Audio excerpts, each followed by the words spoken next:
4 দিনের বিরতি দিয়ে মঙ্গলবার সকালে গাবতলীর বড়বাজার এলাকা থেকে উচ্ছেদ শুরু করে বিএডব্লিউটিএ। ওয়াকওয়ের জায়গা দখল করে গড়ে তোলা কয়েকটি বহুতল ভবনসহ প্রায় অর্ধশত অবৈধ স্থাপনা গুড়িয়ে দেয় সংস্থাটি। উচ্ছেদ করা হয় তুরাগ ও বংশী নদীর মোহনায় চরের কয়েকটি অবৈধ স্থাপনাও।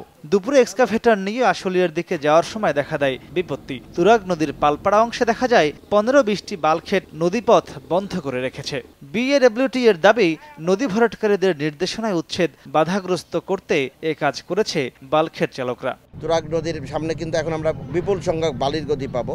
এই বালির গদির নিয়ন্ত্রণেই এই সমস্ত বালখেটগুলো, আমরা যাতে সামনে এগিয়ে যেতে না পারি সে ধরনের একটা প্রতিবন্ধকতা সৃষ্টি করা হয়েছে। এখানে সমস্ত নৌযান চলাচল বন্ধ রয়েছে। আমরা চেষ্টা করছি ব্যারিকেডটাকে অপসারণ করার জন্য। বালির গদি যারা মালিক তারাই মূলত এই সমস্ত কাজ করতে পারে। যত বাধাই আসুক না কেন সেগুলো আমরা অতিক্রম করে সামনে এগিয়ে যাব ইনশাল্লাহ। বালখেট মাস্টারদের দাবি, নদীতে নাব্য না থাকায় এ জটিলতা। পানি আছে মনে করেন 12 ফুট, লাগে মনে করেন 16 ফুট লাগবো।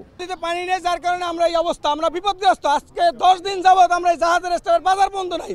যদি আমরা এইভাবে কোনো গদিওয়ালার প্ররোচনায় আমরা যদি জাহাজ এইভাবে পাতাইলে করে থাকি তাহলে আমাদের জাহাজের স্টপের বিচার করতে হবে।